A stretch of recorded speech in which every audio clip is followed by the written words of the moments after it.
aquí estamos para resolverles algunas dudas. Y es que los temas del día de hoy, muy interesantes, el presupuesto 2019, ¿qué les espera Hidalgo? ¿Para dónde se va el dinero? Muchos nos lo preguntamos. Empieza a escribir. Recuerde que estamos en vivo. También la desaparición de los delegados federales. ¿Qué pasa con ellos? Y por supuesto, ¿quién queda como coordinador de los programas federales aquí en el estado? ¿Qué pasó también con nuestros secretarios? ¿Cómo quedaron parados? ¿Cuáles fueron las secretarías, digámoslo así, más golpeadas en esta ocasión? Vamos a estar también platicando sobre ellos y si alcanzaron las metas cumplidas, lo que ellos se propusieron. Y por supuesto, no podemos dejar de lado qué pasa con el PRI. Nueva imagen. ¿Cómo nos van a sorprender? ¿Realmente a la ciudadanía le va a cambiar lo que nosotros ya conocemos, lo que va llevando este partido, el Partido Revolucionario e Institucional, que a muchos desilusionó? ¿Cómo va a ser este proceso? Bueno, pues el día de hoy tenemos a nuestros expertos. Tenemos a Leonardo Herrera, periodista. Muchísimas gracias por estar con nosotros.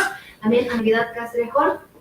Gracias por estar con nosotros, él es académico. Y por supuesto también a Esteban Ángeles, analista. Muchas gracias. Vamos a comenzar con este presupuesto 2019 que para muchos pues ya empieza a preocuparnos, ¿no? ¿Para dónde se va el dinero? ¿Qué pasa? ¿Por qué a veces se va aumentando? Muchas veces la gente dice, pero si no vemos más, ¿por qué se aumentó? ¿Por qué cada año piden más? Hay que resolver estas dudas a las personas porque nos interesa, pero a veces no hay quien nos explique y quien nos diga. A ver, empezamos contigo, Leo. ¿Para dónde se va el dinero? ¿Cuánto pidieron en este año? Ya se subió la propuesta de lo que se está pidiendo. ¿Cuánto subió? Bueno, de acuerdo a la propuesta y al del paquete presupuestal que entrega hoy la Secretaría de Finanzas a la Cámara de Diputados, se establece claramente presupuesto superior a los 48 reales, representaría algo así como el 7% de incremento en relación con lo que se ejerció este año. Y no hay mucha variante, digamos, que van en la lógica del gobierno local de lo que ha pasado con este proceso de transición del gobierno federal. Muchas cosas, si bien es cierto, Andrés Manuel López Obrador, el presidente de la República, planteó reducciones, planteó programas de austeridad, planteó racionalidad en el gasto, no se ve en los paquetes presupuestales de muchas entidades del país o de muchos entes públicos, incluso los autónomos, una variación en el presupuesto. Digamos que donde más ha pegado es en el tema del gasto corriente, que se conoce como los sueldos y algunos gastos que se hacen en pago de telefonía celular, vehículos, seguridad, etc. Sin embargo, en el tema del Estado, sigue siendo la mayor carga por parte de lo que se envía hoy del gobernador Omar Fayad Meneses, vía la Secretaría de Finanzas, es hacia educación. Y aquí está alguien que estuvo al frente de la Secretaría de Educación, que es Esteban Ángeles, y está también Navidad Castrejón, que conocen muy bien las entrañas del gasto en educación y que evidentemente el mayor peso del presupuesto va hacia esa área. ¿Por qué? Porque además representa el mayor gasto que se hace todos los días en el pago de casi 40,000 maestros que se ocupan de las tareas de enseñanza en las aulas del nivel básico, medio superior y superior. Es muy poco el margen que se tiene para infraestructura educativa, para creación de nuevos proyectos, donde hay un impulso importante y vale la pena irlo desmenuzando de acuerdo al acceso que se tenga a la información que se presenta, es en el tema de innovación, de ciencia y tecnología. Me parece que ahí se le da un impulso importante.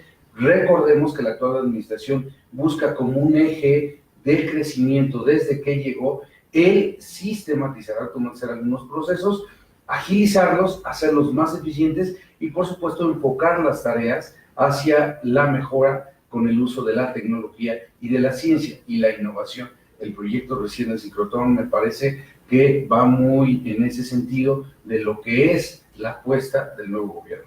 Desde luego se mantiene la inversión en carreteras, en obras, en hospitales. Hay hospitales que no están terminados, que dejaron desde la administración pasada, y hay que también decirle a la gente, el tema no es terminal, es como quisieras construir una oficina. El tema más está en la operación, en lo que representa el gasto operativo con médicos, con enfermeras y desde luego una mala distribución que se ha hecho de médicos, enfermeras y de maestros, ¿no? ¿Por qué? Pues porque la mayoría de los maestros, la mayoría de los médicos, la mayoría de enfermeras quieren estar en los centros urbanos, no en las zonas rurales, que es donde se requiere, y entonces ahí se va haciendo cuello de botella.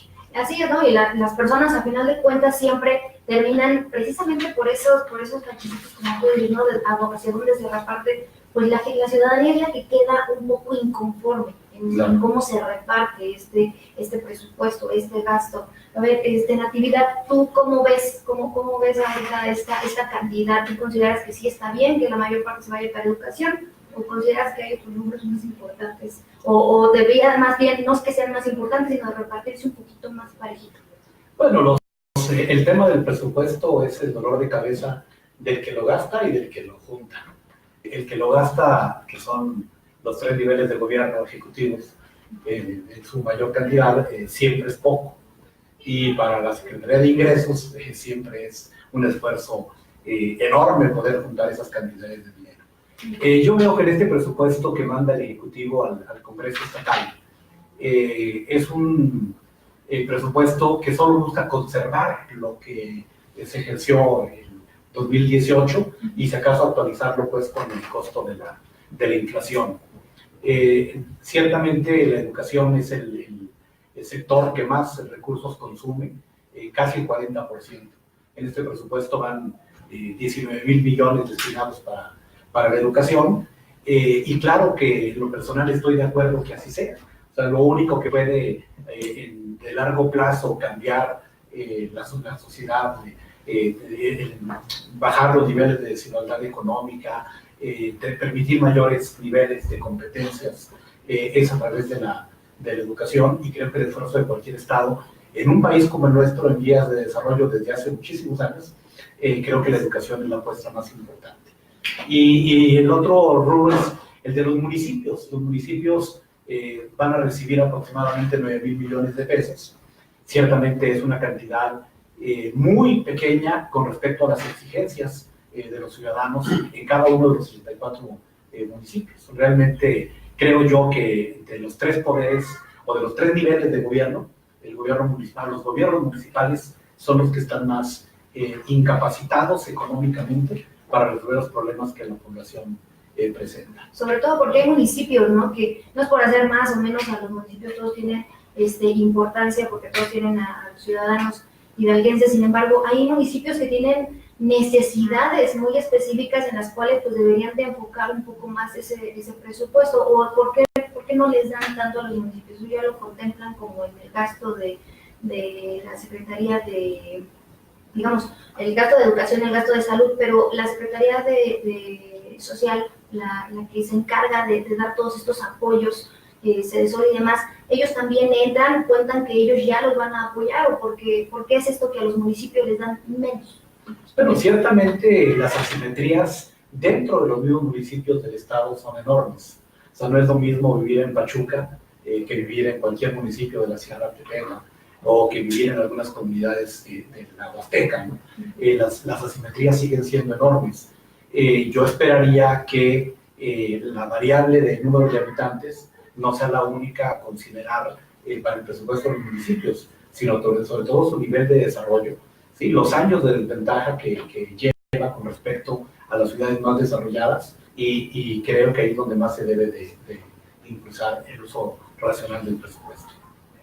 Esteban Ángeles, ¿tú cómo sientes este presupuesto? ¿Sí va bien encaminado? ¿Tú le cambiarías algo?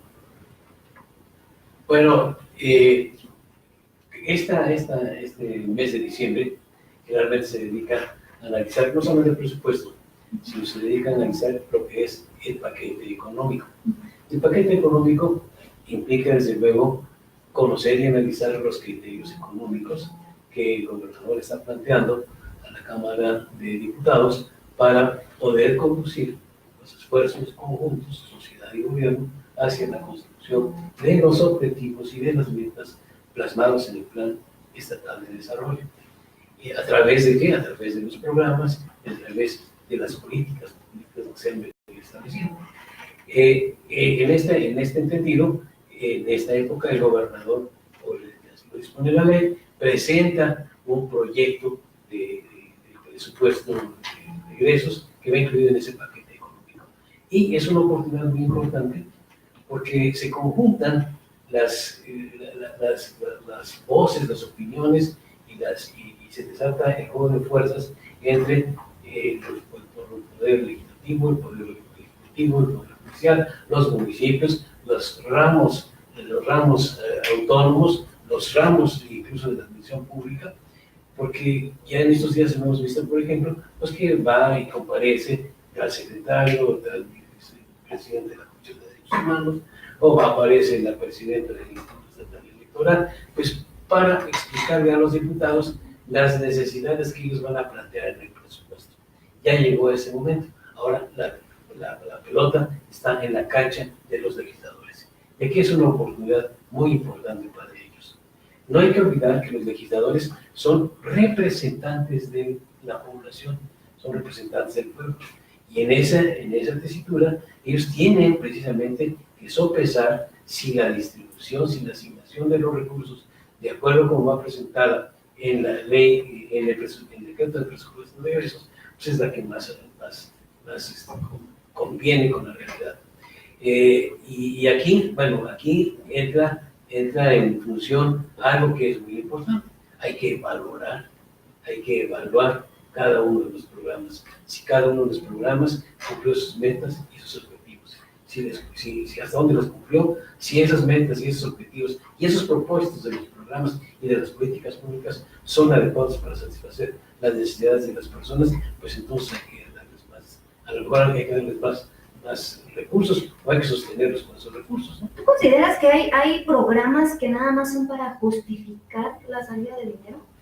Bueno, no, los programas no se hacen con ese propósito. No, pero que hubiera algunos programas y que obviamente, como tú dices, ¿no? Nuestros representantes son los encargados de evaluar estos programas, de si realmente tuvieron la función o solamente fue un gasto que pues eso sirvió. Pero tú lo consideras no, que es pudiera haber esos programas. Ellos se acaban de tener, por ejemplo, acaban de tener la posibilidad de haberse sentado ahí para recibir la glosa del informe del gobernador y tuvieron la oportunidad de calificar y de ver y conocer e interiorizarse de cada uno de los programas que tienen cada una de las secretarías que comparecieron.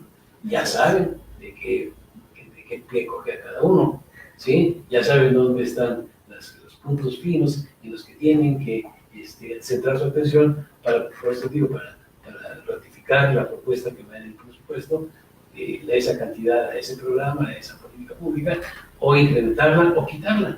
Eso tiene que hacerse a través, pues, de los indicadores de evaluación que me parece que ya están funcionando o deben estar funcionando para precisamente tener elementos objetivos.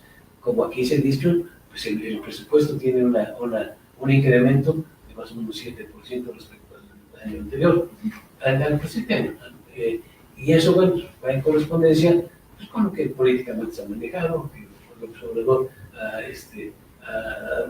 asignado o ha prometido la asignación de un 7% más de recursos a los estados, y bueno, pues, por ahí a lo mejor puede ser eso. Pero bueno, yo creo que se deben cambiar las cosas, se deben cambiar y las asignaciones presupuestales tienen que hacerse, tienen que realizarse pues, con referentes objetivos. Los programas son para medirse, para evaluarse, para valorarse. Entonces, pues esa debe ser la medida. ¿Qué tantos resultados han dado para la población? Para que la población no se queje, como tú bien lo aprecias, bueno, vamos a ver cómo esos programas efectivamente dieron los resultados. Por eso hay el presupuesto en base a resultados. Y por eso hay también el presupuesto en base a cero. ¿Sí? Entonces, eso es lo interesante de este periodo, que vamos a estar viendo ahí en los debates de la Cámara. Bueno, eso es lo que yo espero, que realmente se entre en un debate muy serio, muy profundo, que realmente nos den a la población la posibilidad de constatar que están cumpliendo con su responsabilidad de ser representantes de veras de la población y que entren en un ejercicio de valoración y de asignación. El presupuesto, la ley de ingresos, son los elementos más importantes que tiene y los más importantes que tiene el gobierno del Estado, porque con esos instrumentos puede influir de manera decisiva en las condiciones de desarrollo integral de la entidad. Si tenemos una ley de ingresos adecuada, si tenemos un presupuesto de ingresos adecuado, pues las cosas se van a dar en un contexto de que los sectores económicos van a poder realizar sus actividades. Vamos a poder realizar también, vamos a poder, si el presupuesto está bien asignado, vamos a poder tener un sistema educativo pues adecuado, que rinda los frutos, como aquí se han mencionado. Vamos a tener un sistema de salud también adecuado. Vamos a tener inversión pública necesaria para la construcción de infraestructura, pues no solamente en la capital, sino en todos los municipios. Vamos a tener programas sociales que mucha falta hacen en muchos municipios que tienen la condición de ser municipios marginados. Entonces, pues es todo un panorama que tiene que valorarse en estas épocas por nuestros representantes populares. Yo espero que asuman con toda responsabilidad esa función.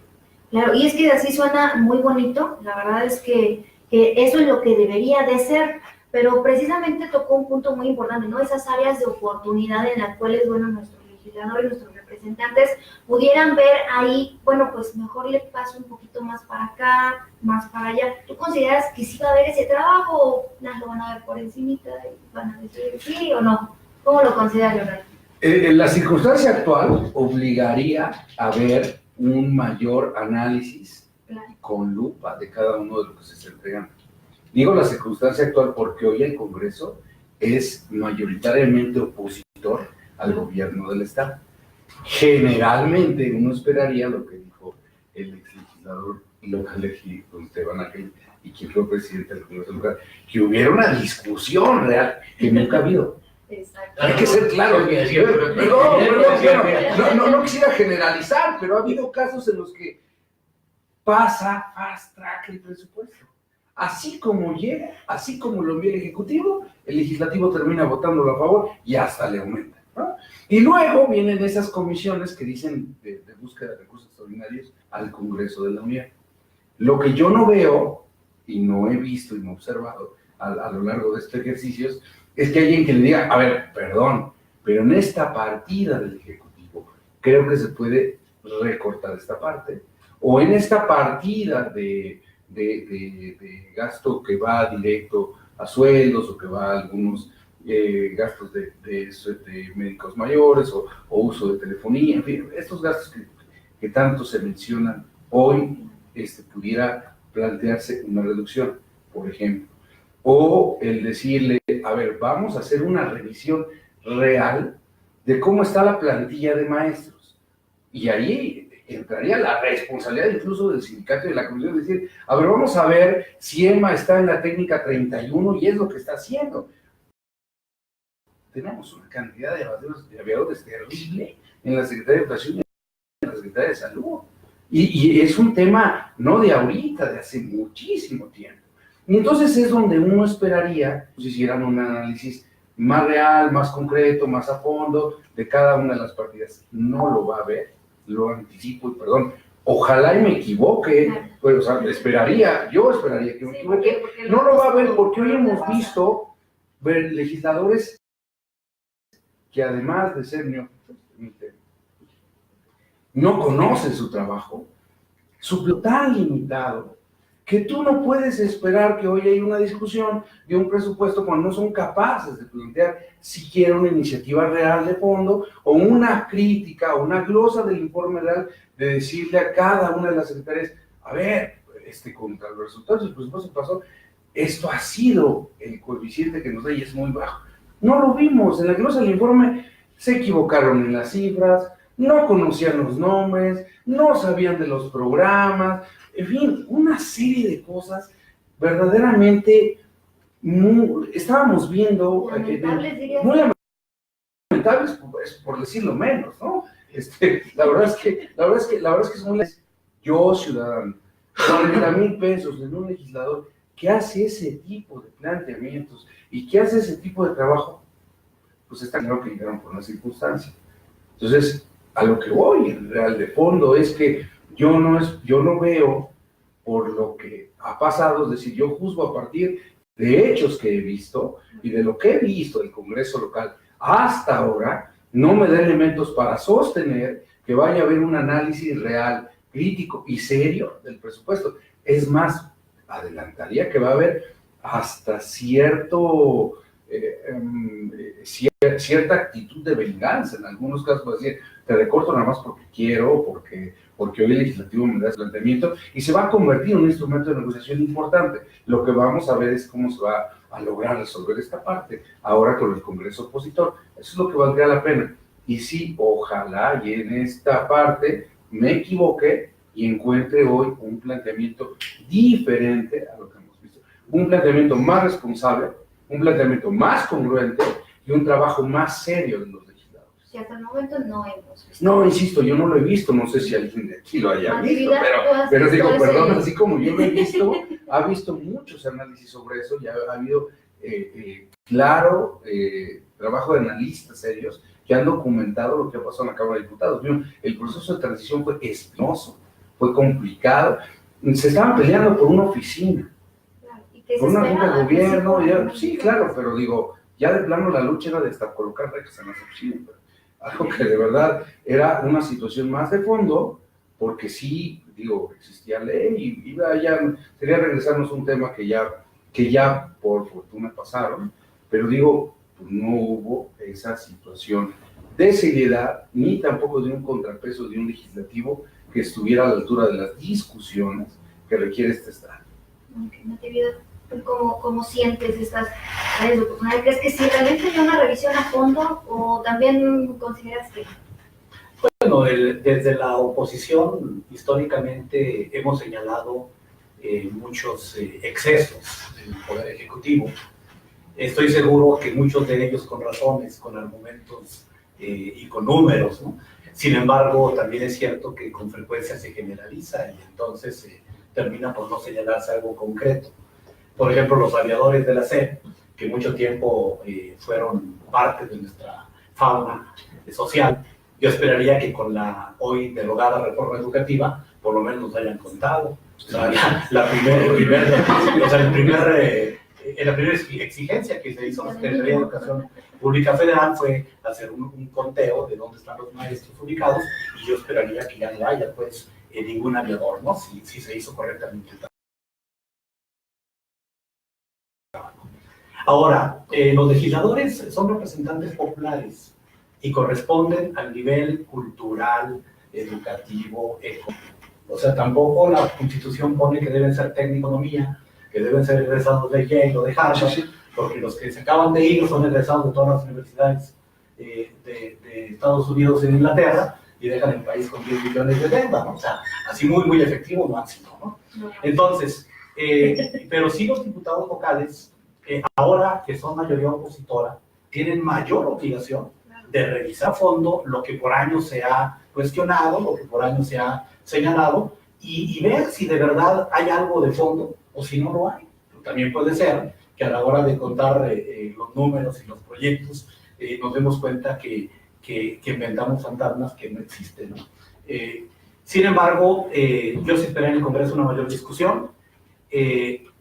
Como decía el licenciado Esteban, va a haber mucha negociación y muchos juegos, ¿no? de los ejecutivos municipales, cabilderos, los diputados locales. Yo esperaría solamente que no termine por imponerse los más violentos, los más abusivos, los que están acostumbrados a que con la presión social es como consiguen mayores recursos para sus municipios. Puede ser una tentación. Hay algunos diputados que son expertos en la movilización social. Yo espero que entiendan que ya son gobierno y que ahora sus responsabilidades son enormes. ¿Sí? Entonces, también quisiera ligar muy rápidamente que el presupuesto estatal necesitamos ligarlo también al presupuesto federal, porque va a haber muchísimos recursos de otros programas sociales, de otros programas de inversión, de infraestructura, el tema de la refinería en Tula, que van a tener un impacto muy importante en el Estado y que al final pues no va a tener un beneficio para la población de agencia. Perfecto. Sí, bueno, tú nos pintas todo de color rosa. No, de color rosa. Pero Como bueno, su corbata. Parecido un poco. pero ahí se nota un poquito la diferencia entre lo que debería de ser y lo que, bueno, pues hemos visto que va pasando, ¿no? Y por supuesto de aquí nos vamos a brincar entre lo que debería de ser y lo que está pasando a este tema de los delegados federales. Realmente, ¿Ustedes consideran que esta eliminación de los delegados federales es muy necesaria? ¿Solamente es para decir, sí, hay recorte de gastos en la burocracia, pero todos modos siguen funcionando algunas delegaciones y pues aparte vamos a poner al coordinador? ¿Cómo está esta situación realmente? A ver, planteándola, desde el punto de vista de un analista. Bueno, es que se tiene que siempre, en cualquier análisis, se tiene que plantear una premisa que es el deber ser. Así deberían ser las cosas. Que no son, bueno, vamos a entrar para buscar por qué no son así como deberían ser, como dice la ley que deberían ser, como dice el principio. Y bueno, en esto, bueno, ha quedado claro por las discusiones de nuestros amigos que está en crisis el principio de representatividad. Es decir, los diputados, como representantes populares, no están representando efectivamente los intereses de esos distritos correspondientes. Y esa es su función, representar adecuadamente los intereses de la población para poder, en base a sus facultades, construir las soluciones a esas problemáticas, esas necesidades. Entonces, y eso tiene que ver con los partidos y tiene que ver, desde luego, con la funcionalidad de todo el sistema. Pero entrando a lo que me preguntas, los superdelegados, como se han conocido, que aparecen en el artículo 17 bis y 17 tercero, 17 de la ley orgánica, de la Administración Pública Federal. Ahí se nacen esos delegados y nacen con el propósito de, pues yo lo dije desde el principio, desde que se anunciaron, bueno, pues es que no estaba claro para qué nacen. Si las estructuras administrativas se crean para incrementar la funcionalidad del aparato de gobierno, cubrir aquellos espacios que no son atendidos con eficacia, con eficiencia, y a través de estas nuevas estructuras, pues enderezar el rumbo a una mejor funcionalidad, que eso es lo que necesita el gobierno en su conjunto. Necesita tener instituciones fuertes primero, y segundo, funcionales. Esa es la diferencia que hay entre países, la diferencia entre los países ricos y los países pobres. La diferencia entre los países ricos y los países pobres es precisamente la funcionalidad y la fortaleza de sus instituciones. Estos superdelegados que se les asigna fundamentalmente la tarea de coordinar los programas sociales, pues van a venir a hacer una tarea que de alguna manera estaba cubierta. Sabes que hace pocos días se hubo un reto de los gobernadores porque se les estaban asignando a estos superdelegados también la coordinación de las tareas de seguridad pública, cosa que rechazaron los gobernadores y se les quitó de ahí. Pero bueno, tampoco es nuevo esto. Por ejemplo, en esta administración que acaba de terminar, aquí en Hidalgo, por lo menos yo no sé si en los estados, pero el delegado de gobernación era el que tenía y centralizaba la coordinación de todos los delegados.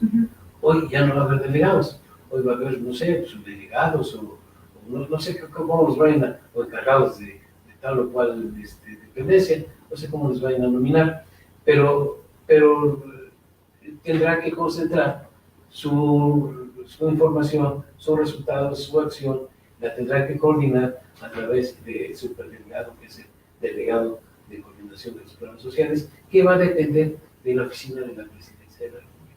Eso es algo. ¿Pero se darían abasto o no se darían abasto? Pues sí, se tiene que dar abasto. Al final de cuentas, sí recortarían ese gasto que se dice se excede en la burocracia, porque pues tienen que tener personal. Claro. Y pues a final de cuentas luego queda la misma plantilla o hasta más. Yo creo que no van a reducir nada, pero bueno, ya no está lejos de saberlo. El próximo sábado se presenta el paquete económico en la Cámara de Diputados Federal y ahí sabremos ya cómo vienen los sueldos y cómo viene la estructura de esos sus delegados o coordinadores de secretarías de los estados, y vamos a ver si se ahorran o no se ahorran. Pues a lo mejor se ahorrarán ahí alguna de cocaína, pero no creo que sea mucho. Eso, pero eso sí pone en riesgo algo, pone en riesgo la funcionalidad, la operatividad de los programas que están a cargo del gobierno federal y que son en beneficio, en este caso particular, de los hidalguenses. Hay muchas funciones muy importantes que vienen desarrollando y que tienen que cumplirse con eficacia, con eficiencia, con celeridad, que tienen que cumplirse en los mejores términos para poder ir solucionando paso a paso pues, las problemáticas que existen en los diferentes rubros de quehacer cotidiano, ¿no? Entonces, ¿qué va a pasar? Pues, habría que esperarlo, porque no sabemos si se van a ahorrar o no se van a ahorrar, pero pues, la concentración de las funciones va a ser solamente a partir de ahí. Un delegado más, a lo mejor va a ser el delegado superdelegado, va a ser el delegado de la presidencia de la República, porque va a estar coordinado por la oficina de la presidencia, entonces será delegado del presidente aquí. Y bueno, pues eso sí, desde luego, implica que quien tiene la responsabilidad de esta función, pues ponga las pilas de veras para que no solamente se tenga un conocimiento muy profundo de la realidad de los hidalguenses, de los problemas del Estado, sino que también se ponga las pilas para que ninguno de los subdelegados o de los coordinadores de secretarías pues le vaya a querer brincar, porque pues, así va a ser. Esto es política, y aquí el delegado pues al rato va a quedar a la merced el próximo candidato al gobierno del Estado. Claro. Entonces, si en política hay proyectos personales, proyectos políticos personales, entonces el coordinador que hoy está nombrado ya, pues, creo que tiene que estar viendo ahí, tiene sus aspiraciones legítimas, desde luego, como cualquier hidalguense, ¿sí? Tiene sus aspiraciones y también sus anhelos ahí de poder escalar más posiciones. Entonces vamos a ver. Yo creo que no es malo concentrar los resultados, la gestión que hace cada una de las representantes de las diferentes secretarías del gobierno federal en uno solo para que mejor coordinación ejecutiva de los programas. Ahora sí ya no nos la pito tan bonita, pero a ver, sí, como que eso ya me desanimó, pero bueno, a ver, de este lado, ¿tú sí coincides realmente con este panorama que nos pinta, o tienes una idea diferente de cómo va a estar funcionando o para qué se supone que van a trabajar estos superdelegados, que bueno, va a ser el código, ¿no?, de los programas federales? A ver, el origen del planteamiento viene con lo que ha hecho Andrés Manuel López Obrador de manera recurrente, que es que existe en su visión un gobierno poco eficiente con un gasto muy elevado.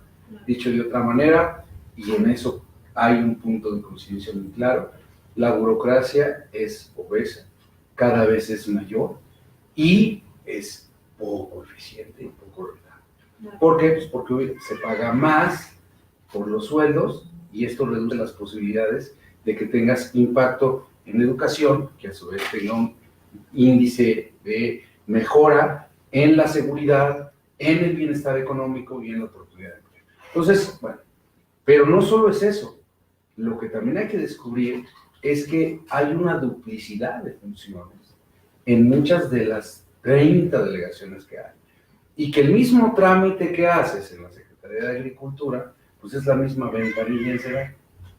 Y el mismo trámite que haces en la Secretaría de Desarrollo Social, lo mismo lo haces en CEDESOT, que es la Secretaría de Desarrollo Social del Gobierno Federal. El propio exgobernador Jesús Murillo, hace ya casi 20 años, dijo: yo plantearía la desaparición de por lo menos 5 delegaciones que no tienen razón de ser. Un otro ejemplo, la Secretaría de Educación. La delegación de la Secretaría de Educación y la Secretaría de... ¿Qué hace cada una? Pues en el fondo, vas y llevas tu cédula para que te la firme el delegado en la delegación de la Secretaría de Educación, o para que mande por paquetería tu y te la regrese. Perdón, para eso se paga una oficina, para eso se pagan salarios. Para eso se tiene un aparato de más de 90 personas. Le llamarían mucho En el fin, departamento de asuntos es decir, externos. seguramente que deben tener otras funciones. Estoy hablando de las que a mí me parece que son inverosímiles y que deberían ser agilizadas mediante otro esquema de mejora a través de sistemas virtuales, a través de la ciencia y la tecnología, ¿no? Pues para eso hoy creo que sí hemos avanzado mucho en este país. Entonces, a mí me parece que hay muchas delegaciones que hoy no deben, que hoy ya pasaron su tiempo de vida útil desde hace 3 periodos, por lo menos.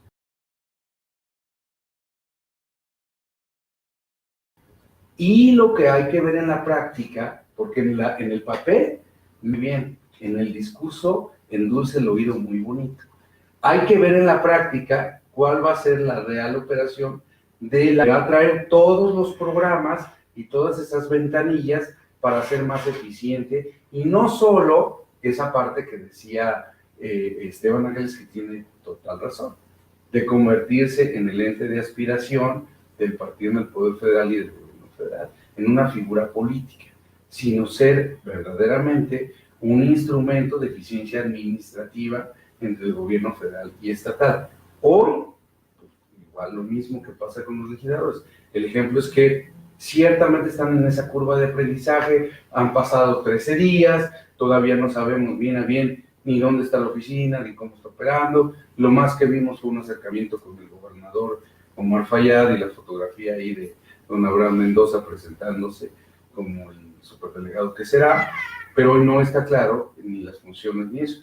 Y más allá de esperar a ver en el presupuesto si están consideradas una o no, lo que hay que ver es cómo estará operada, si realmente va a tener esa eficiencia administrativa que se busca y el adelgazamiento de la burocracia y en consecuencia la carga presupuestal que hoy ya es muy elevada. Quienes están aquí coinciden, ya han viajado por varios países de la urbe y me podrán confirmar lo que voy a decir. Los países que tienen la mayor eficiencia administrativa, operativa en el mundo son aquellas que tienen el menor número de trabajadores y son más eficientes a través de desarrollar esquemas de atención de manera ágil y menos burocrática.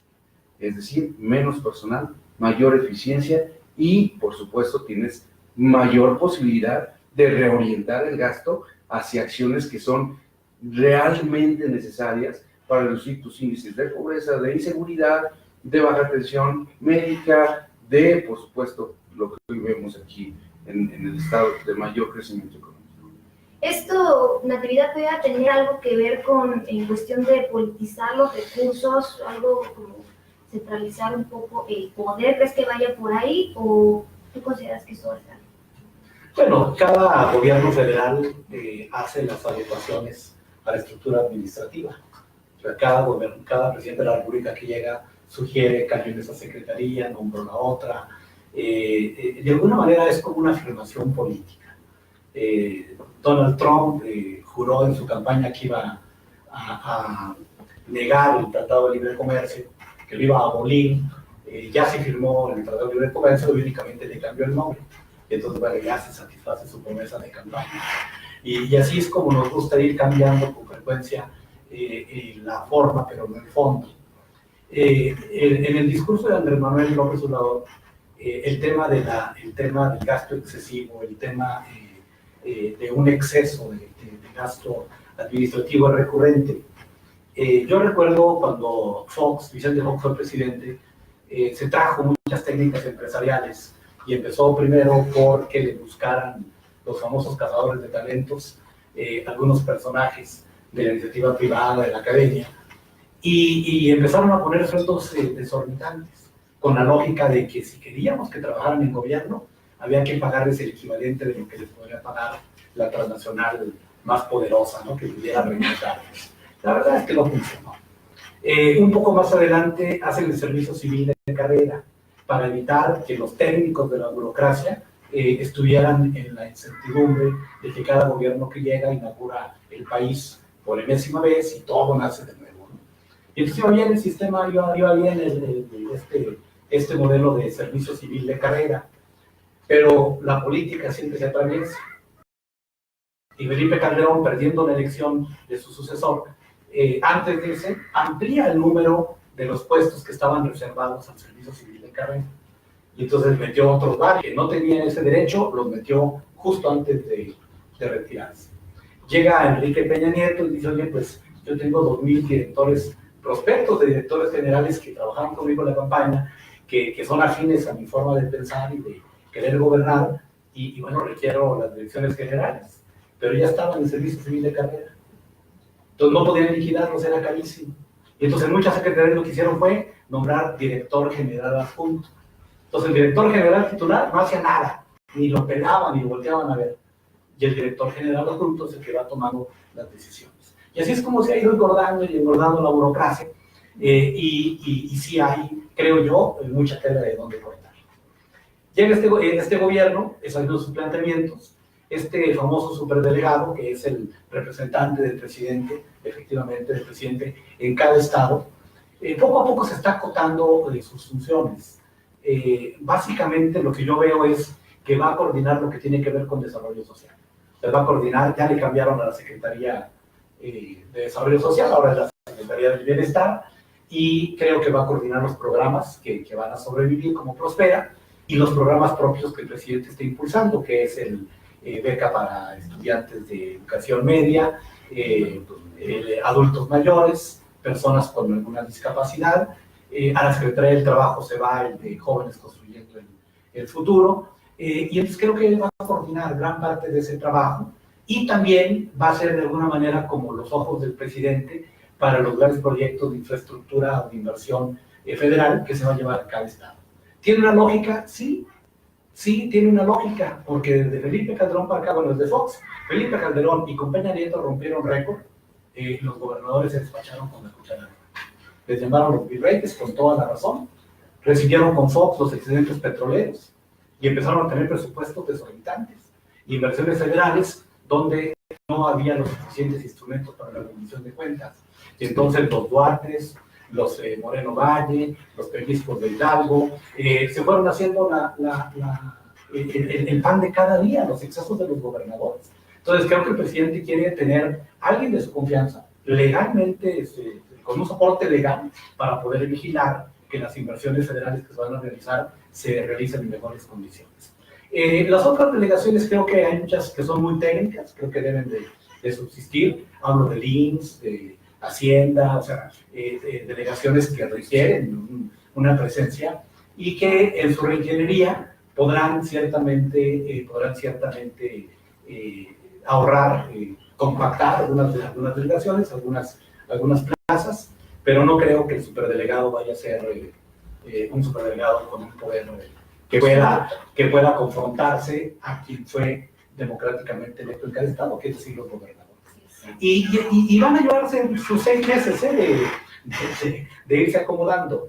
Yo creo que una deficiencia de comunicaciones que lo que van planteando como una propuesta que apenas está en análisis, ya lo presentan, ¿no? Como si ya fuera una realidad. Y han metido una confusión y muchísimo ruido en la dinámica de comunicación desde el gobierno federal. Ahora ya en la realidad vamos a ver, vamos a separar el ruido y vamos a ver realmente cuáles son las nueces que nos presentan. Los gobernadores también tienen su palabra, ¿eh? Este tema de seguridad, donde se pretendía que el subdelegado o el representante del presidente coordinara las funciones de seguridad, los gobernadores fueron tajantes, ¿no? Es algo que le compete al Estado, al Ejecutivo del Estado. Así marca la ley, creo que debe respetarse, y el presidente aceptó. También aceptó en su momento que ya no les iban a llamar delegados, y entonces le corrigieron la plana y le dijeron, oiga, esa es la figura legal, no hay otra figura, ¿no? Entonces, esa es la figura legal, entonces se va a llamar delegado, ¿no? Pero creo yo que en los próximos meses vamos a ver realmente si se logra esta compactación de parte de la burocracia federal con la intención de dar recursos para otros proyectos que el presidente quiere impulsar. Entonces, así como se van viendo las cosas, llevaría un peso tanto administrativo como también político, ¿no? Claro. Ya se irá viendo exactamente hacia dónde se va inclinando más esta balanza, como decías, ¿no? Estas aspiraciones que pudiera tener este coordinador de los programas federales, más de acuerdo al desempeño, porque al final de cuentas, pues se han ido designando, son personas que ya están ahí pues muy pendientes de dar la mejor vista al presidente Andrés Manuel para ser tomados en cuenta a futuro, ¿no? Realmente esto tiene mucho que ver, el desempeño de ellos va a pulirse de acuerdo también a lo que ha pasado anteriormente en nuestro estado, como lo que hemos visto con el desempeño de las secretarias, o la evaluación de las diferentes secretarias, los secretarios en las comparecencias en donde tuvieron diversas preguntas en cuanto a su desempeño, a los logros obtenidos, y cuáles fueron, digamos, como lo manejábamos, ¿no? Las más golpeadas. ¿Y por qué este término? Porque en algunos momentos de las comparecencias se comentaba que no eran a veces tan objetivas estas comparecencias, sino que precisamente como iba las personas que estaban encargadas de hacerla de la oposición, era más como ver por dónde le voy a pegar para ver dónde está mal, pero de que le encuentro, le encuentro. Sí fue así. Bueno, normalmente ha sido así siempre. Por eso no sirven para nada las comparecencias. No sirven, en definitiva no sirven. No sirven. Creo que se debe cambiar la lógica de las comparecencias. Y esta lógica de las comparecencias debe ser la base para que se despierte y se conjugue y se sume la inteligencia institucional y la inteligencia de representación popular. Esa suma de esfuerzos es lo que debe mejorar, por otra vez, el deber ser. ¿Sí? Pero viendo las comparecencias como se han venido realizando, por cierto, pues no dan ningún resultado, nada se mejora. Claro, ahí pasan las comparecencias, los diputados golpean al compareciente, el compareciente les contesta lo que quiere y se termina el tiempo y tal, a pesar de que existe el requisito legal de protestar, decir, conducirse con la verdad. Pero pues cada quien va por su diálogo de sordos. Y eso es lo que no ayuda. No ayuda a la democracia y no ayuda a las condiciones de gobernabilidad y no ayuda mucho menos a la eficiencia y funcionalidad del gobierno. Y desde luego, cuando hablo gobierno, me refiero a los 3 niveles de gobierno, ¿no? Y a los municipios. ¿Qué es lo que debemos buscar? Que esa funcionalidad se incremente. Entonces, creo que se deben buscar nuevas maneras. Para eso se ha venido hablando y afortunadamente en muchos lados se ha dado un impulso a la participación ciudadana. Aquí teníamos una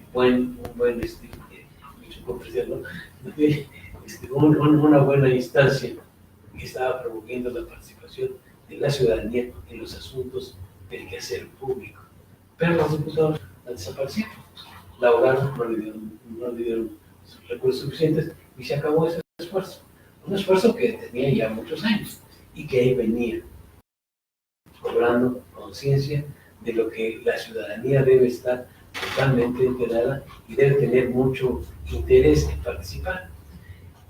Pero se han pedido, y esto debe desembocar en prácticas de parlamento abierto. Es decir, si estamos viendo, como aquí lo señalaron, que nuestros diputados no la hacen de todo bien, bueno, pues entonces hay que juntarle a las organizaciones de la sociedad civil, hay que juntarle a la sociedad civil organizada, a que en una práctica de parlamento abierto, pues se pongan a la mesa de las discusiones los problemas y se escuche la voz del pueblo realmente.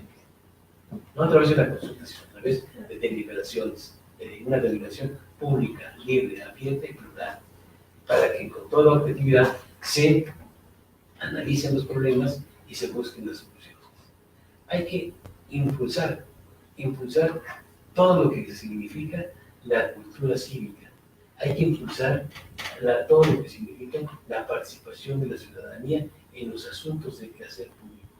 Cuando no hay esta participación, cuando no hay esta cultura cívica, pues sucede lo que hemos visto que sucede. A pesar de que hayan sido egresados de Yale y de muchas universidades, pues nos dejan aquí situaciones verdaderamente lamentables. Entonces, ¿por qué? Pues porque la participación de la ciudadanía pues no se da, no hay pesos y contrapesos.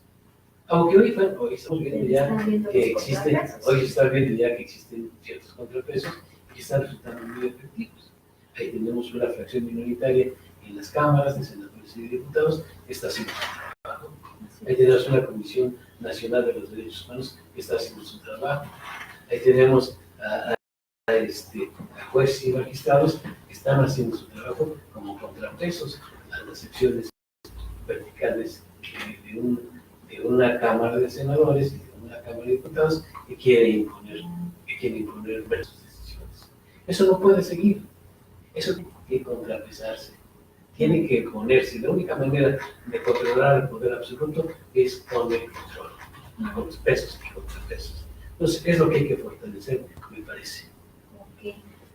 Yo iba a preguntar si considerabas que están manipuladas, pero creo que ya nos contestan, no es que estén manipuladas, estas conferencias están mal realizadas, ¿no?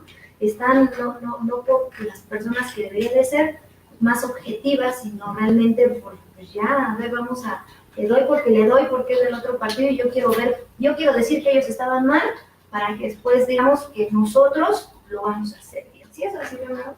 Pues mira, lo que dice Esteban me parece, en esa parte, sí, ya las comparecencias deberían desaparecer, el formato ya está, es muy cansado, es muy desgastante, ¿Sirven?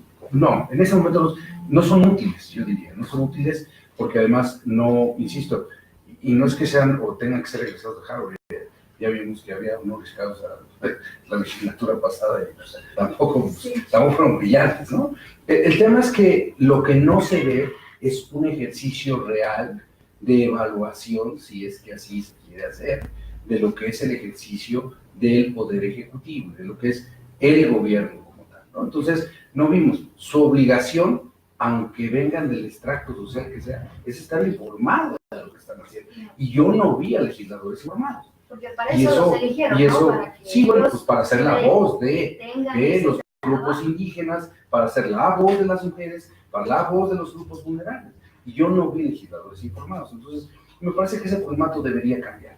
Y debería ser bajo un esquema real, en un ejercicio que sirva, lo que dice Esteban, y lo que ha planteado David Trivial, tener un ejercicio de contrapeso y de evaluación real de cómo ha sido eficientemente utilizado cada peso que yo te di para que tú lo ejercieras. Si los 48,000 millones que te di realmente permitieron disminuir, de acuerdo a indicadores nacionales y de organismos autónomos, los niveles de marginación y pobreza, los niveles de desigualdad, los niveles de analfabetización, los niveles de crecimiento económico. Hoy nos mantenemos en el mismo nivel de crecimiento, pero eso se generalizado en el país, no llegamos al 3% desde hace muchísimo.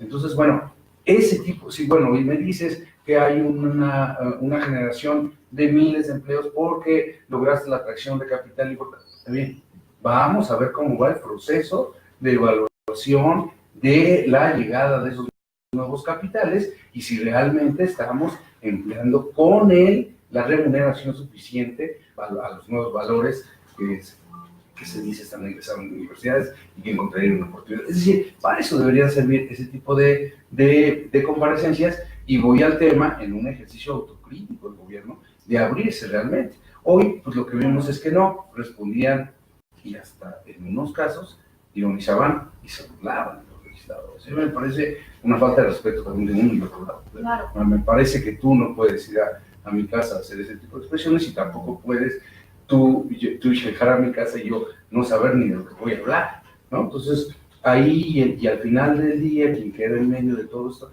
esperando una situación, ese contrapeso que realmente queríamos ver y esa evaluación es directa, es decir, pues es la ciudadanía y los demás actores políticos que estábamos alrededor, actores políticos, y en el caso de los periodistas, pues esperando que hubiera mayor información y que hurgaran más. Al final los diputados tienen la información de cómo estuvo, bueno, pues hurgale, búscale realmente cómo estuvo entre lo que te di, lo que llegó adicional, lo que ha pasado, el cumplimiento de tus metas, por qué hay un desfasamiento, por qué tenemos, dónde está ese huecote de los 600 y tantos millones de pesos que había en la Secretaría de Educación y que hoy tiene encarcelado a un ex subsecretario que se hablaba de que era para becas, que se hablaba que era para infraestructura educativa. ¿Dónde está entonces? Ya se subsanan como lo hiciste en todo caso. Y si no, entonces, ¿cómo lo estás cubriendo? ¿no? Entonces, eso es lo que creo que debería cambiar mucho, la manera en que hoy incluso se llevan a cabo no solo las comparecencias, sino las relaciones entre el Ejecutivo, el Legislativo y bueno, el Judicial aquí. Pues, por decirlo mismo, es trabajo técnico, ¿no? Pero no vemos más allá de eso y bueno, pues hay 3 poderes en el Estado que deberían estar ejerciendo ese trabajo y esa comunicación clara hacia la gente. Y en el gobierno, en el servicio de administración, esta parte autocrítica, es decir, nos vamos a evaluar los secretarios y el que no cumpla se va. Y se quedan semáforos en donde la ciudadanía esté calificando, vamos a ver en la práctica, cómo está esta evaluación real y si la sociedad ha participado de manera activa en ello y si todo lo que se planteó en un inicio tuvo un resultado final.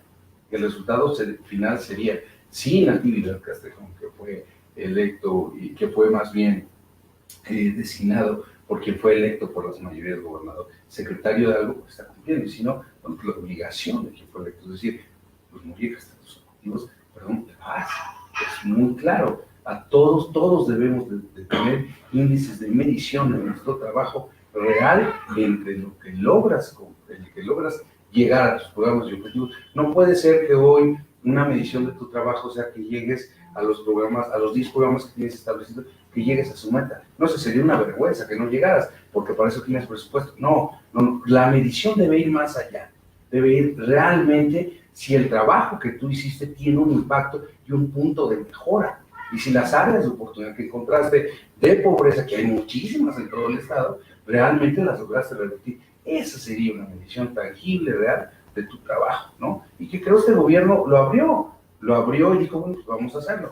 Hay que ver que tanto la ciudadanía ha encontrado y ha hecho suyo ese formato de evaluación y luego lo ha reclamado. Si no lo ha reclamado, ¿a quiénes? A los legisladores para decir, oye, aquí está el formato que dijeron que se abrió, esto fue lo que respondí, esto es lo que he encontrado. Tu obligación es exigir ahora que este tipo de mecanismos cumplan el objetivo para el que fueron creados. Natividad, ¿tú consideras que, bueno, todas de algún modo a lo mejor no llenaron las expectativas de quienes estaban encargados de esa comparecencia, ¿no? Pero hubo secretarías más traqueteadas que otras, una de ellas salud, pues obras públicas. ¿Tú considerarías que, bueno, en base a lo que nos estaba diciendo Leonardo, pues deberían de decirles, no cumpliste, gracias, vamos a buscar quién sí? O bueno, nada más hoy día una autoevaluación. Creo que hoy en día hay muchísimas herramientas con validez internacional acerca de lo que se espera del gobierno municipal, del gobierno estatal y del gobierno federal en todos los países del mundo. La ONU planteó hace tiempo los objetivos del milenio, ahora se plantea la Agenda 2030, donde son más de 100 indicadores los que deben de irse midiendo y se pretende que se aterricen desde los municipios para que tenga un impacto directo, ¿no? en el representante más cercano a la comunidad. Entonces estos indicadores ahí están y la lucha de cada gobierno pues, es cómo vamos avanzando en todos esos factores que nos muestran vulnerables. Creo y coincido con Esteban en que la sociedad en las últimas décadas, por lo menos desde los 90, 94 para acá, ha logrado grandes avances. O sea, el poder ejecutivo, los poderes instituidos no se caracterizan por soltar por sí mismos sus cotos de poder.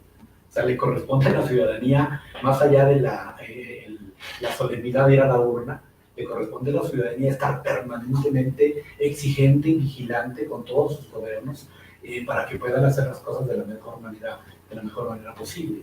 Ya han surgido muchos institutos privados, de universidades, de asociaciones civiles, que miden el desempeño de algunos gobiernos. Y eso creo que debe hacerse. Sin embargo, legalmente a quien le corresponde aquí en el Estado, pues es al legislativo. O sea, el legislativo que tiene los instrumentos legales para hacer una evaluación. ¿Por qué? Porque el gobernador presenta un plan estatal de desarrollo. Cuando presenta el paquete de ingresos, el paquete económico, allí plantea las metas que pretende lograr. El legislativo tiene la auditoría estatal para que le dé seguimiento a que cada peso que se le autorizó al ejecutivo se invierta correctamente, si tiene un impacto o no. Entonces creo yo que es al legislativo a quien le toca vigilar y evaluar el desempeño del ejecutivo. Son poderes diferentes, pero justamente los contrapesos surgen de los tres poderes. O sea, los tres se tienen que cuidar entre ellos tres y tienen que entre los tres buscar un equilibrio de poderes. Lo que presentó el gobernador Omar Fayad fue una autoevaluación. Está bien, muy su gusto, pues. Él dice, nos vamos a evaluar nosotros mismos. Se puso sus metas, sus objetivos, eligió qué tipo de medición iba a hacer, eligió la del semáforo, puso ahí las reglas del juego, pero es una autoevaluación. O sea, es una autoevaluación que hace el Ejecutivo para que tome sus propias decisiones. O sea, el Ejecutivo es el que tendrá que decidir si el de salud, con lo que le dio de recursos y presupuesto y recursos humanos, logró su objetivo o no, si lograron realmente eliminar la corrupción del sector salud, que debo decir que en el sexenio pasado las huellas que dejaron son tremendas, ¿no?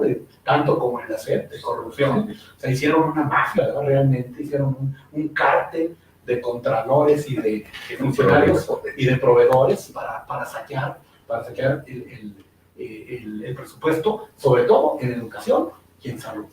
Y cualquiera que trabaja ahí te dice cómo falsificaban las facturas, cómo contrataban a sobreprecios, cómo compraban a sobreprecios los medicamentos, cómo en la SEP impartían miles de cursos virtuales que no existían y existía la factura, eventos donde pedían en la factura de un salón de fiesta donde convocaban a 2,000 maestros que nunca fueron y le dieron desayuno, y todos lo saben, y el legislativo, bien, gracias.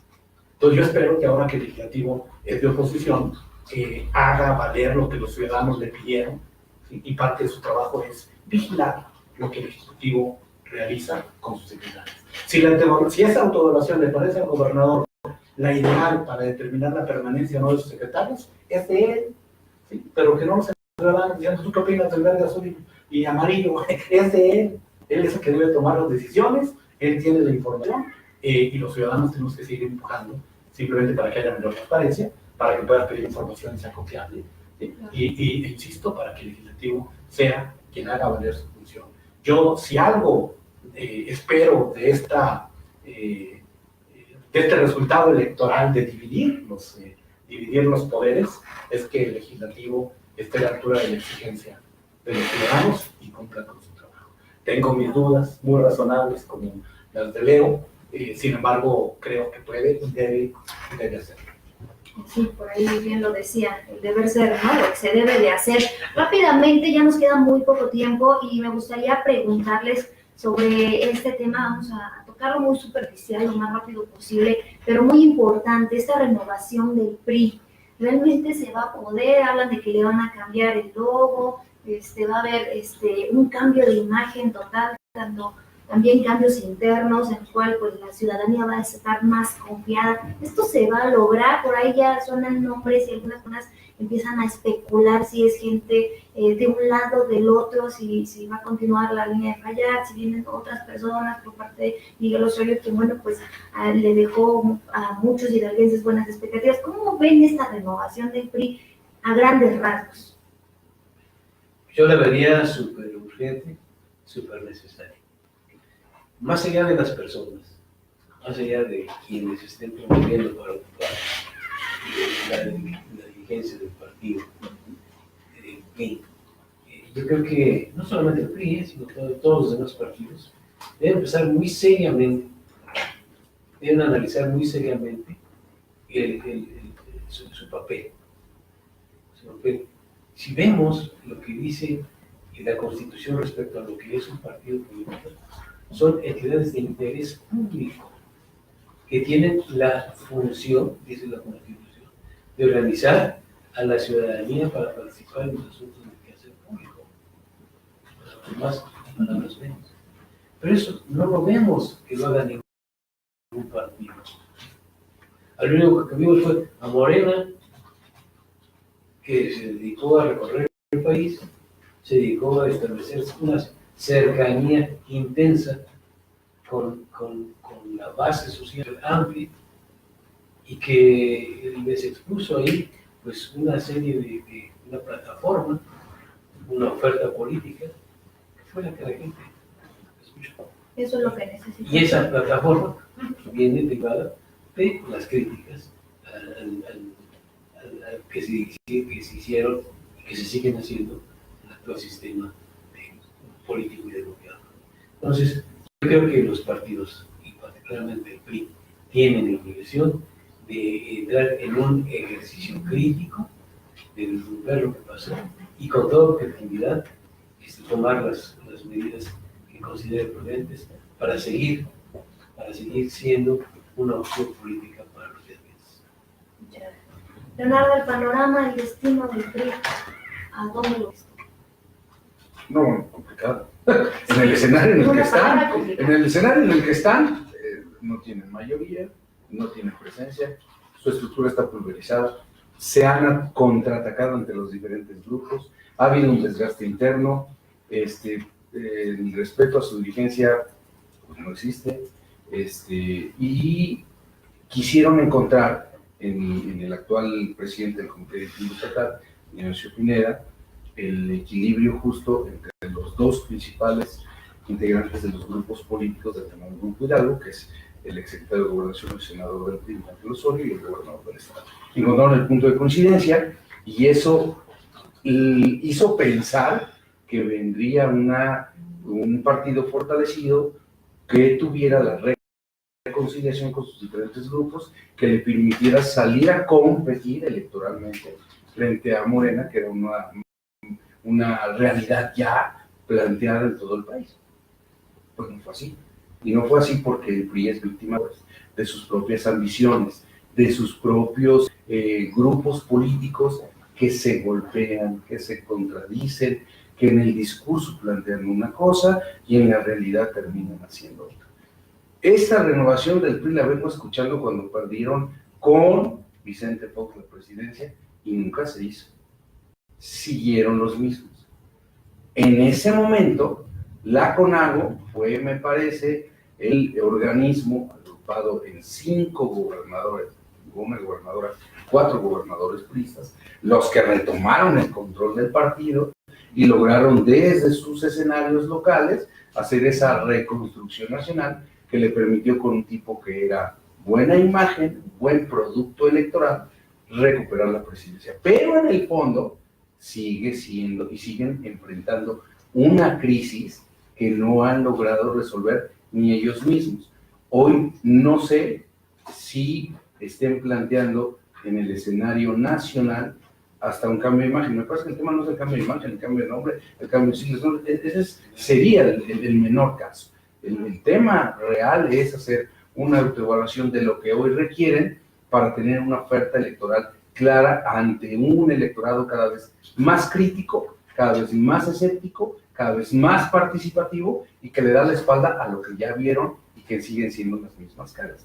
El PRI aquí en Hidalgo va a tener una renovación de la dirigencia que si bien no se va a dar, no sé si se vaya a dar el domingo 16 de diciembre o se vaya a dar en enero, pero de que es un hecho que está planteada ya la renovación de su dirigencia y la salida del Leoncio, él mismo lo ha dicho, hoy mi partido, y él mismo ha sido crítico, es decir, mi partido requiere una figura que sea éticamente, por lo menos, que no sea impuesta, para que el mensaje sea claro. Entonces, la renovación de la dirigencia está clara. La transformación del PRI, que es el tema de fondo al que debería llevar a la discusión a ese partido político, es lo que creo no se ha planteado y que al final los llevaría a perder. En Hidalgo vamos a tener desde el 2021 hasta los 3 años siguientes elecciones. Y si no ocurre algo verdaderamente trascendente en los partidos políticos, hoy ya sabes quién va a ir teniendo mayoría en los diferentes espacios. Sí, ¿crees que esta transformación se logre, pero una transformación de fondo? Porque si lo vemos en comparación con cualquier relación, cuando uno al otro lo defrauda, pues ya es muy complicado que se pueda recuperar esa relación como la que hay con el PRI, con la ciudadanía. ¿Cuál es el destino del PRI? Yo creo que, siguiendo a Leo, el 28 de diciembre puede ser un buen día para iniciar su refundación y transformación profunda. Primero, a nivel nacional, el PRI realmente quedó desbaratado, desbarrancado. Y bueno, los estados tienen en algunos más y en otros menos fuerza, como el caso de Hidalgo, ¿no? Que tiene cierta estructura. Creo yo que al grupo gobernante, el nuevo gobierno federal, le conviene tener una oposición como la que tiene ahorita. Un PRI totalmente perdido, sonámbulo, no sabe ni para dónde caminar, ni a quién voltear a ver. Ya tiene un presidente que le haga un guiño hacia dónde moverse. Y un PAN que también no saben de la sorpresa de lo que pasó en la elección. Entonces, para el gobierno federal, pues eso sería maravilloso, ¿no? Seguir con una oposición que no se oponga absolutamente a nada. Sin embargo, para la sociedad, creo yo que es importantísimo que algunos partidos tomen con seriedad su papel de oposición y puedan realmente argumentar, puedan realmente contrastar, confrontar, hacer el trabajo intelectual, hacer el trabajo serio para poder presentarle al país otras alternativas y que no regresemos al país de un solo hombre y mucho menos a la visión de un solo camino, sino que sepamos que hay mil caminos, que hay muchos caminos para transitar. Yo creo que el caso más delicado es el del PRI, porque Morena ya le robó todas sus causas históricas. O sea, las causas históricas que el PRI defendió durante 70 años, pues ya las trae Morena. Todas matizadas con un discurso que va contra la corrupción. Pues en gran parte, digo, a ver, en este país todos fuimos priistas alguna vez. ¿Sí? Yo formalmente nunca lo fui, pero culturalmente sí. Pues, somos hijos del PRI, somos hijos de la religión católica y finalmente nuestros hábitos nos los da la cultura y todos tenemos un priista dentro, para bien o para mal. Algunos deciden muy abiertamente y otros lo reprimimos, pero las culturas allí están, pues, esa cultura que nos generó por lo menos los últimos 50 años de vida. Entonces, Morena es un partido nuevo. Para alcanzar la votación que alcanzó mayor al 50%, pues obviamente tuvo que atraer millones de votantes que anteriormente votaron por el PRI, que anteriormente votaron por el PAN, y algunos que votaron por primera vez. Entonces yo creo que el PRI lo primero que tiene que hacer es encontrar qué causa va a defender en el siglo XXI.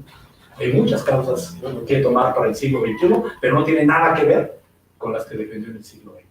Hoy día los chicos quieren escucharte hablar de nanotecnología, de cyborg, de inteligencia artificial, de derechos humanos. Ellos quieren escuchar hablar de todo esto, ¿no? De energía limpia. Entonces el PRI, si no busca nuevas causas y seguramente nuevo logo y nuevo nombre, creo yo que está condenado a ser un testigo allí muy loco. Pues ahí está la opinión de los expertos. Este cambio debería de ser urgente, complicado y en una palabra conveniente para la ciudadanía. Muchísimas gracias a nuestros invitados. Leonardo Herrera, periodista, muchísimas gracias. Gracias a ti, gracias, continuidad, gracias. Natividad Castejón, académico, muchas gracias. Esteban Ángeles, analista, un gusto que nos acompañaron en esta ocasión. Es momento de irnos, nos vemos el próximo jueves en punto de las 6 de la tarde. Recuerde, @cuadratin_HGO es como nos localizan en Twitter, @cuadratin.hidalgo en Facebook. A través de nuestro portal en línea también puede estar al tanto de la información. Esto fue todo por el momento. Muchísimas gracias.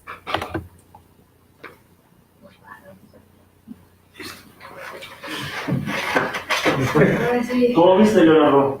¿No? Es que son temas profundos, más profundos.